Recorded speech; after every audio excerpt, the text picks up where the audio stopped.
عايزة اتكلم معاكم في موضوع مهم جدا، اكيد انتوا كلكم سمعتوا عنه امبارح، اللي هي حادثة الكورنيش، حادثة كورنيش اسكندرية الفظيعة اللي حصلت. الأسرة الكاملة اللي من 9 أفراد توفى منهم 2 الله يرحمهم، والباقيين مصابين في المستشفيات، ربنا يشفيهم ويخرجوا بألف سلامة يا رب. طبعا اللي حصل لهم ده قضاء وقدر، وده قدرهم ومكتوب ليهم طبعا.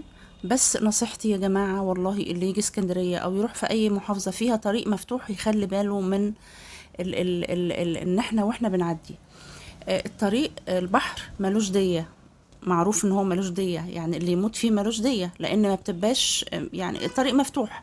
في بقى اشارات ممكن نستنى لما الاشارة تتقفل ونعدي بهدوء خالص وبراحتنا، وممكن نعدي من الانفاق، في انفاق كتيرة في اسكندرية نعدي منها. كسلانين نمشي خطوتين زيادة، نستنى لما الاشارة تتقفل ونعدي.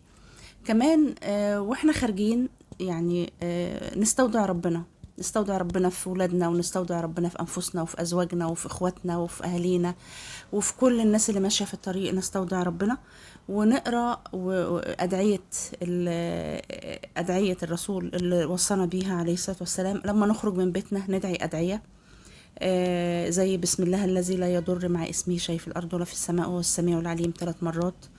وكمان بسم الله توكلت على الله ولا حول ولا قوة إلا بالله، ما شاء الله كان وما لم يشأ لم يكن، حسبنا الله ونعم الوكيل.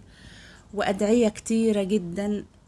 حاولوا تحفظوا دعاء أو 2 وتقولوهم وانتوا نازلين، وحفظوهم لولادكم عشان الطريق ربنا يحفظنا منه.